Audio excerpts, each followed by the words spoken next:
একটা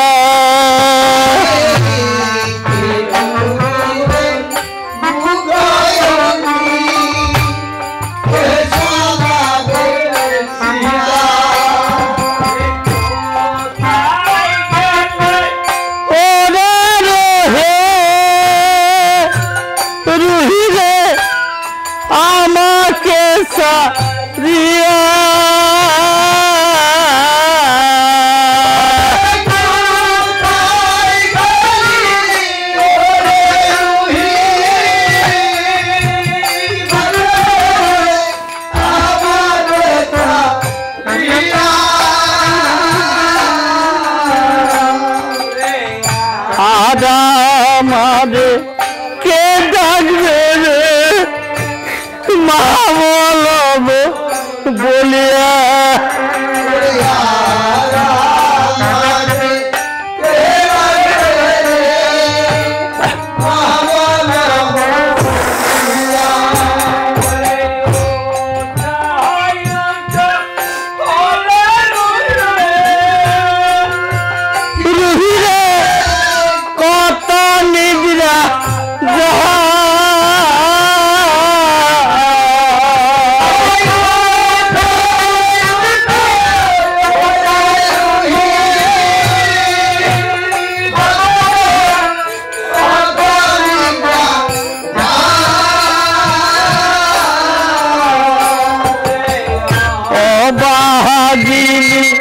মায়ে ডাকে নয়ন মেলে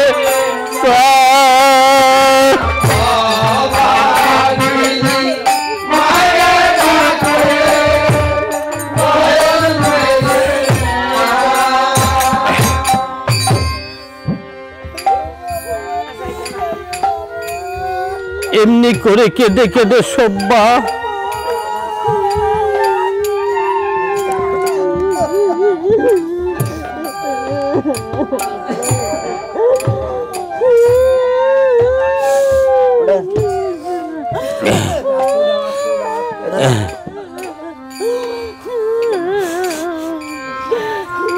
এমনি করে কেঁদে কেঁদে সব্বা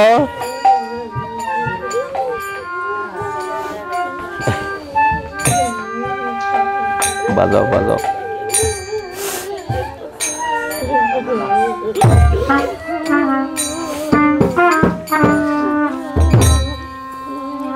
এমনি করে কেঁদে কেঁদে সব্বা মৃত পুত্রকে নিয়ে কাঁধে করে শ্মশান ঘাটের উদ্দেশ্যে যাত্রা করেছি। আর এদিকে হরিশ্চন্দ্র সব্বাকে বিক্রি করে যা পেয়েছি এতে দানের দক্ষিণা পরিশোধ করতে পারছে না। নিরুপায় হয়ে হরিশ্চন্দ্র করেছে কেমন, একটি ভিক্ষার ঝুলি কাঁধে করি দানের দক্ষিণার তরে নগরে নগরে ভিক্ষা করে। তাই বলছি হে রাম নাম বাসরের ভক্তগণ, যে ছিল মহারাজ হরিশ্চন্দ্র আজকে সে ভিক্ষার ঝুলি কাঁধে করে নগরে নগরে ভিক্ষা করে। আপনারা যে যাহা পারেন মুক্ত হস্তে কিছু করবেন দান। আর আপনারা যারা আজকে পিঠার অন্ত্যেষ্টি ক্রিয়াব্রতী হয়েছে এই বলে বলে বাবু ভাঙ্গা কান্না নিয়ে শ্মশান ঘাটে যে উপনীত হয়েছে।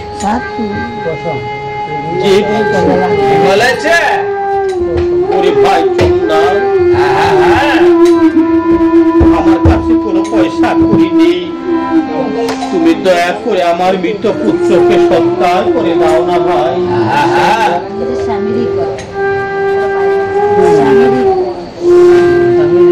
চন্দাল বলছো গুরুমণি, তোমার কাছে যদি পয়সা করি না থাকে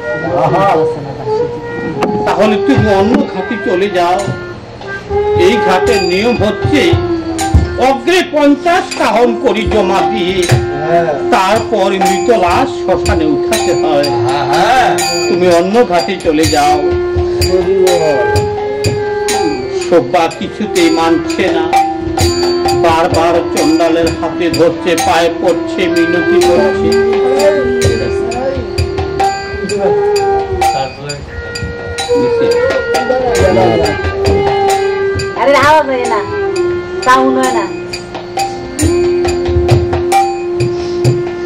প্রধান্বিত হয় চন্ডাল করেছি কেমন? তার হাতে যে ডাঙ্গসখানা ছিল সে ডাঙ্গসখানা দিয়ে বেদম ভাবে সব্বা রানীকে প্রহার করতে আরম্ভ করেছে। বেদম ভাবে সব্বাকে প্রহার করতে আরম্ভ করেছে। নিদারুণ প্রহারের আঘাত সইতে না পেরে সব্বাকে দেখে ওরে ভাই চন্ডা, আজ যদি সেই হরিচন্দ্র আমার কাছে থাকতো তাহলে তুমি 50 কাহন করির বিনিময়ে আমাকে তোমার খেতে হতো না। চন্ডাল বলছি কি বলেছে? সে কি এই হরিচন্দ্রের কথা বলছো তুমি রমণী? সব্বা বলছো ওরে ভাই চন্ডা, আমি তো সে অযোধ্যা রাজা হরিশ্চন্দ্রের কথা বলছি। চন্ডাল বলছো গুরুমুনি, তুমি তাকে কেমন করে চেনো? সব্বা বলছো ওরে ভাই চন্ডা, হরিশ্চন্দ্র মহারাজ হয়েছে আমার স্বামী, আর আমি হয়েছি তার স্ত্রী সব্বা রানী। চন্ডাল বলছি সব্বা, আমি তো সে অযোধ্যা রাজা হরিশ্চন্দ্র, তুমি একটিবার আমার মুখ পানে তাকিয়ে দেখো সব্বা, আমি তো সে অযোধ্যা রাজা হরিশ্চন্দ্র। সব্বা বলছে না না চন্ডা, আমার স্বামী হয়েছে দয়ালু ধার্মিক রাজা, পাষাণ কখনো হতে পারে না। চন্ডাল বলছি তুমি বিশ্বাস করো সব্বা, আমি তো সে অযোধ্যা রাজা হরিশ্চন্দ্র। এমনি করে করে কয়েকবার হরিশ্চন্দ্র তার পরিচয় দিয়েছি, কিন্তু কিছুতেই সব্বা তার পরিচয় মেনে নিচ্ছে না। নিরুপায় হয়ে চন্ডাল করেছি কেমন করেছে? সব্বাকে দেখে দেখে বলছি সব্বা, তুমি বিশ্বাস করো আর নাই করো, আমি শেষবারের মতো তোমাকে একটি আত্মপরিচয় দিয়ে যাই সব্বা। সব্বাবু, যেদিন আমি এই শোষাগরা পৃথিবী দান করে দানের দক্ষিণার তরে চলে আসি কাশীপুরে, সেদিন আমাদের রুহি সপ্ত দিবসের উপবাসী ছিল। রুহি আমার কাছে কেঁদে কেঁদে খাবার চেয়েছিল, আমি কত জায়গা ঘুরেছি, রুহির জন্য কোনো খাবার আমি খুঁজে পাইনি। নিরুপায় হয়ে করেছি কেমন, পুত্রের মুখে খাবার তুলে দেব বলে ছুটে চলেছি রাজপথে। এক রুটির দোকানে যে এক টুকরো রুটি আমি চুরি করেছিলাম সব্বা, তখন সবাই আমাকে চুর চুরি বলে দৌড়াতে থাকে আর মারতে থাকি। আমি নিরুপায় হয়ে তোমার কাছে এসে আশ্রয় নিয়েছিলাম। তুমি তোমার শাড়ির আঁচল ছিঁড়ে আমার ললাটে বেঁধে দিয়ে আমার রক্ত বন্ধ করে দিয়েছিলে সব্বা।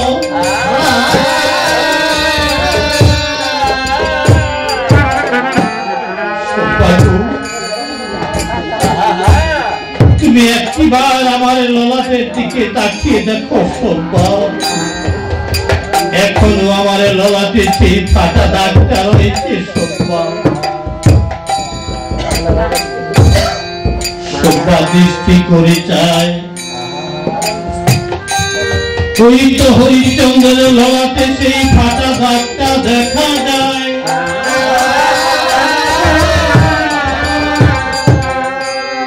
অমনি সময়কালে স্বামী স্বামী বলে জড়িয়ে ধরে হরিশ্চন্দ্রের পায়ে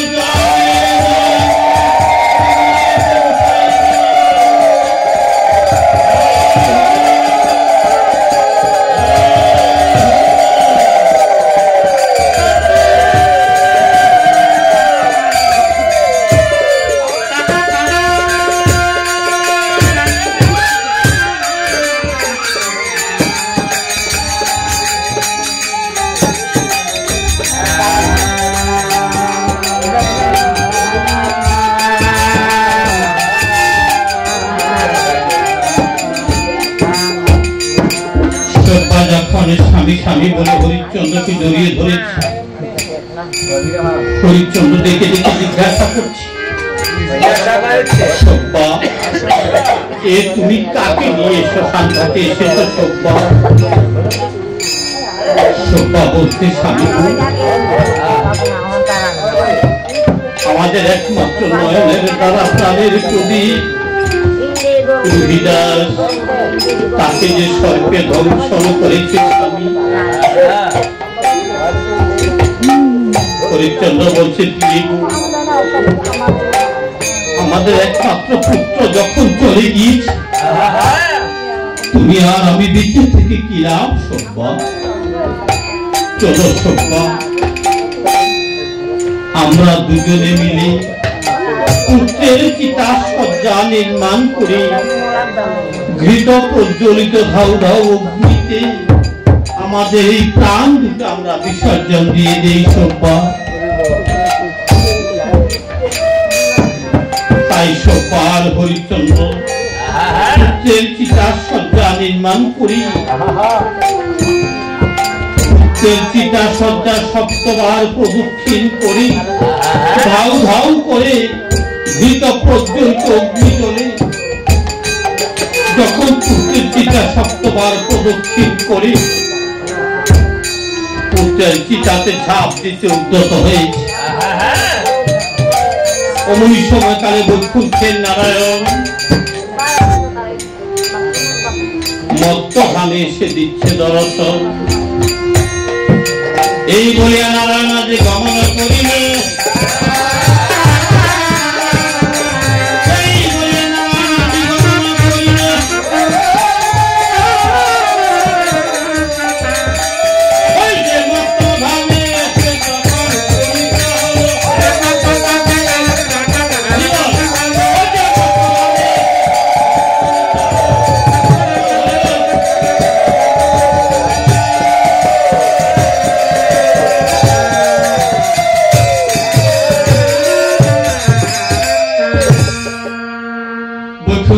নারায়ণ মত্তধামে এসে দিচ্ছে দর্শন। মত্তধামে এসে ছোট্ট একটা গাওয়াল ভেষ বালকের ভেষ করেছে ধারণ। রুহির চিতাকুণ্ড মাঝে যে দিচ্ছে দর্শন। দেখে দেখে বলছি, কে গো তোমরা? এমনি করে জ্বলন্ত অগ্নিতে প্রাণ বিসর্জন দিতে উদ্যত হয়েছ যে? হরিশ্চন্দ্র বলছে, ওরে বালক, আমাদের একমাত্র পুত্র মরে গিয়েছে বলে তাকে সর্পে দংশন করেছি। তাই মনে মনে ভেবেছি আমরা দুজন আর বেঁচে থেকে কি লাভ। আমরা পুত্রের চিত্রাতেই প্রাণ বিসর্জন দিয়ে শেষ হয়ে যায়। বলছে না গো না, আত্মহত্যা যে মহাপাপ। জানো আমি কে এসেছি? আমি হয়েছি জাতিতে গাওড়ার। আমার মা গাওড়ার, আমার বাবা গাওড়ার। 14 গোষ্ঠী হতে পারে,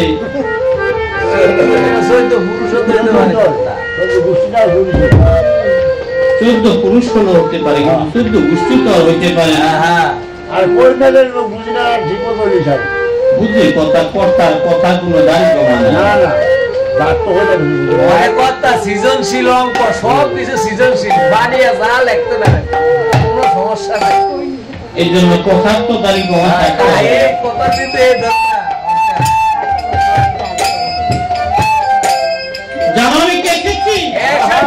আমি হয়েছি যাত্রীকে গাওয়া যদি কাউকে সর্বে দংশন করি প্রাণে বাঁচাতে পারি তারে বলছে না রে না বালক বিশ্বাস হচ্ছে না। এই যে এটা কি দেখেছ এটা কি দেখেছ এটা একটা মৃত বৃক্ষ ছাই হয়ে পড়ে আছে। তক্ষক নাগে এই বৃক্ষটাকে ধ্বংসন করেছিল। এটা তক্ষকের বিষের গরলে ছাই হয়ে পুড়ে ছাই হয়ে আছে। যদি এতে মৃত বৃক্ষ হতে তুমি পত্র পল্লব ছড়াতে পারো তাহলে আমরা বুঝবো তুমি সত্যিকারের গাওরা। বালক হেসে এসে বলছে ও বিশ্বাস হচ্ছে না বুঝি যাও যাও।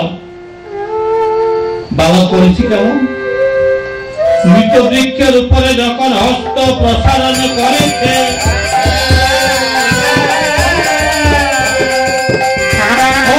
সময়কালে মৃত বৃক্ষে পত্র পর্ণব ছড়িয়েছে।